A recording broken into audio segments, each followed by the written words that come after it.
એક નાનકડો વિચાર ક્યાં સુધી લઈ જાય છે એ આપણને ખબર હોતી નથી. થોડા સમય પહેલા મેં અતાવી બર્ડ ફાઉન્ડેશનના ઇન્સ્ટાગ્રામ પેજ પર એક પોસ્ટ જોઈ હતી. તેઓ બર્ડ વોક માટે મેન્ટોર અથવા ગાઈડ શોધી રહ્યા હતા. મેં પણ એક મેન્ટોર તરીકે જોડાવાનું નક્કી કર્યું. બર્ડ વોક ઓર્ગેનાઇઝ કરતા પહેલા એવું લાગ્યું કે 1 કે 2 વીકમાં હું કરી લઈશ, પણ ઓર્ગેનાઇઝ કરતા 4 કે 5 મહિનાનો ટાઈમ લાગી ગયો. પછી મેં ફાઇનલી એક ટ્રીપ ઓર્ગેનાઇઝ કરી, જે હતી શેલા ગોદાવી કેનાલ રોડ પર. જ્યારે વોક ઓર્ગેનાઇઝ કરી ત્યારે એવું લાગતું કે 3 થી 5 રસ ધરાવતા લોકો આવશે, અને એટલા આવે તો પણ બહુ છે. પણ જ્યારે રજિસ્ટ્રેશન ચાલુ થયું તો શરૂઆતમાં 2 પાર્ટિસિપન્ટ આવ્યા, પછી થોડા વધુ, અને અંતમાં તે 20 પાર્ટિસિપન્ટ્સ આવી ગયા, જેના કારણે રજિસ્ટ્રેશન બંધ કરવું પડ્યું. એ સમય સમજાયું કે હવે માત્ર આ બર્ડ વોક નથી રહી, પણ આ મારી મેન્ટોર તરીકેની એક નવી શરૂઆત થશે. સવારે લગભગ 5:45 વાગે હું શેલા ગોમા કેનાલ પાસે પહોંચી ગયો. પાર્ટિસિપન્ટ આવતા હતા, અને સાચું કહું તો થોડું નર્વસ પણ હતો. મનમાં વિચાર હતો કે 20 લોકો સાથે બર્ડ વોક કેવી રીતે થશે. ધીમે ધીમે બધા પાર્ટિસિપન્ટ મીટિંગ પોઈન્ટ પર આવી ગયા. સૌએ એકબીજાનો પરિચય આપ્યો, થોડી વાતચીત થઈ, અને અમારી બર્ડિંગ વોકની શરૂઆત થઈ. સૌ પ્રથમ અમને જોવા મળ્યું આપણા આસપાસ સરળતાથી જોવા મળતા પક્ષીઓ. રેડ વેન્ટેલ બુલબુલ, કે જેને બુલબુલ અથવા હડિયો બુલબુલ કહેવામાં આવે છે. પછી જોવા મળ્યું ઇન્ડિયન રોબિન, કે જેને કાળી દેવ અથવા દેવચકલી પણ કહેવામાં આવે છે. આ પક્ષીઓ સામાન્ય છે, પણ બર્ડ વોકમાં અમારો હેતુ માત્ર રેર બર્ડ શોધવાનું ન હતું. સામાન્ય પક્ષીઓને પણ ધ્યાનથી જોવાનું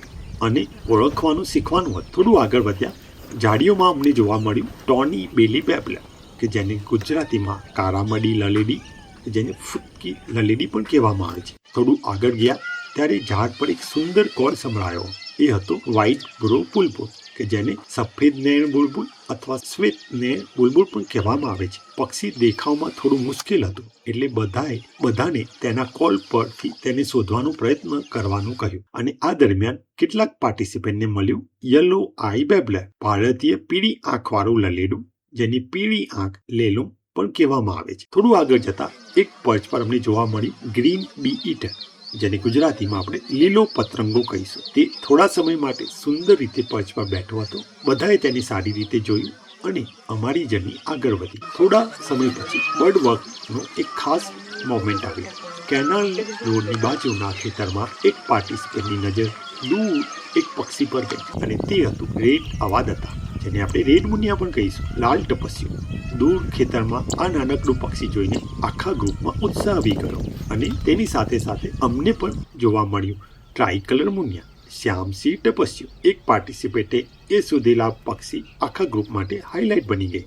આ તો જાણે બર્ડિંગમાં મજા આવી ગઈ. કોઈ એક વ્યક્તિ પક્ષી શોધે અને પછી આખું ગ્રુપ એનો આનંદ માણે. આગળ વધતા અમને જોવા મળી બાયા વીવર, કે જેને આપણે ગુજરાતીમાં સુગરી કહીશું. અહીં અમે માત્ર સુગરીને જોઈ નથી, પરંતુ તેનો સુંદર નેસ્ટ પણ જોયો. મેં પાર્ટિસિપેન્ટને સમજાવ્યું કે સુગરીને કેવી રીતે લાંબા રેસાનો ઉપયોગ કરીને પોતાનો નેસ્ટ બનાવે છે, તેની nest building techniques, breeding season અને નેસ્ટની રચના પાછળનું તેનું અદ્ભુત એન્જિનિયરિંગ. નેસ્ટ યુઝ થઈ ગયા પછી પણ તેનો કયા પક્ષી એનો યુઝ કરે છે. ક્યારેક પક્ષીને જોવાથી પણ વધારે રસપ્રદ હોય છે તેના બિહેવિયરને સમજવું. પછી આગળ જતા અમને 3 સુંદર નાના પક્ષીઓ મળ્યા. પ્લેન પ્રીનિયા, પાન ફુડક ફૂદકી, જંગલ પ્રીનિયા, કાંટાની ફૂદકી, જેને મોટી ફડક ફૂદકી પણ કહેવામાં આવે છે, દેશી પ્રીનિયા, રાખોડી ફડક ફૂદકી. આ ત્રણેય પક્ષીઓ પોતાના અલગ અલગ કોલ કરતા હતા, અને ગ્રુપના ઘણા પાર્ટિસિપન્ટને તેમના કોલ સાંભળવામાં ખૂબ મજા આવી. બર્ડિંગમાં માત્ર આંખો જ નહીં, પણ કાન પણ એટલા જ મહત્વના હોય છે. અને પછી અચાનક એક સિનેમન બીટન, કે જેને આપણે સુરંગી પાનબકલી કહીએ છીએ, તે ફ્લાઇટમાં નીકળી. પક્ષી થોડું આગળ જઈને ફરીથી ઉડ્યું, અને ફરી એ જ જગ્યાએ આવીને લેન્ડ થયું. આ રીતે અમને ઘણી વખત ફ્લાઇટમાં આ પક્ષી જોવાનું મળ્યું. આ ગ્રુપ માટે ખૂબ જ એક્સાઇટિંગ મુવમેન્ટ હતી. અહીં અમે એક મહત્વની વાત કરી. ક્યારેક સિનેમન બીટન અને યલો બીટન વચ્ચેથી દૂરથી કન્ફ્યુઝન થઈ શકે છે, એટલે બંનેના રંગ, પેટર્ન અને દેખાવમાં શું ફરક છે તે પણ પાર્ટિસિપન્ટને સમજાવ્યું. હવે ધીમે ધીમે અમારી બર્ડ વોક પૂરી થવા આવી. રિટર્નમાં અમને જોવા મળ્યું ઇન્ડિયન પીફોર, એટલે મોર, અને થોડું આગળ સૂર્યના એકદમ સુંદર પ્રકાશમાં દેખાતું રેડ નેપેડ આઇબિસ, કે જેને ગુજરાતીમાં કાળી કંકરસાળ કહેવામાં આવે છે. સૂર્યના પ્રકાશમાં તેના ફેધર્સ ખૂબ જ સુંદર રીતે શાઇન થઈ રહ્યા હતા. હું પહેલી વાર અત્યારે અતાવી ફાઉન્ડેશનથી આ બર્ડ ટ્રેલનો વોક કરવા આવ્યો છું, સુપર એક્સપિરિયન્સ રહ્યો છે કે બહુ બધા એટલા બર્ડ જોવા મળે છે, જેમ કે રેર સાઇટ્સ પણ મળે છે, જેમ કે બીટન્સ, પછી બહુ બધા અલગ અલગ છે, પણ સાચેમાં બહુ સુપર છે. અતાવી ફાઉન્ડેશન સાથે મારી આ ફર્સ્ટ બર્ડ વોક છે. It was a really amazing experience. Identification of birds by mentors was really nice, a good explanation. And જે પણ ન્યૂ બિગિનર્સ જોઈન થયા છે, હું કદાચ મારી જાતને ઇન્ટરમીડિયેટ કહી શકું, પણ it was all over it was a super experience and I would like to join other bird trails in future also. Thank you. Ajay Shah છું હું.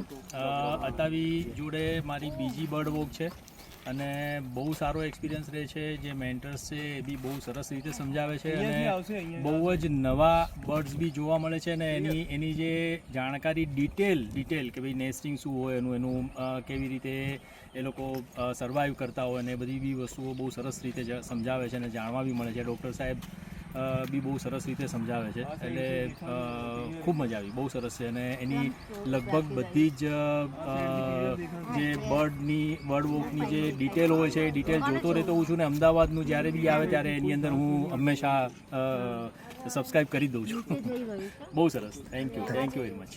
અને આમ સવારે 5:45 વાગે થોડા નર્વસ મનથી શરૂ થયેલી મારી બર્ડ વોક 20 પાર્ટિસિપન્ટ સાથે એક સુંદર યાદ બનીને પૂરી થઈ. બધા પાર્ટિસિપન્ટ ખુશ હતા, તેમને પક્ષીઓ જોવા મળ્યા, તેમના કોલ સાંભળ્યા અને સૌથી મહત્વની વાત, બર્ડિંગનો આનંદ માણ્યો. અને સાચું કહું તો મેં પણ એટલું જ એન્જોય કર્યું. મારા માટે આ એક બર્ડ વોક નથી, પણ આ હતી મારી એક મેન્ટોર તરીકેની પહેલી શરૂઆત. અને કદાચ આ તો માત્ર શરૂઆત હતી. આગળ ફરી મળીશું નવા સ્થળે, નવા પક્ષીઓ સાથે, નવી બર્ડિંગ સ્ટોરી સાથે. Keep watching, keep birding and keep escaping into the wild.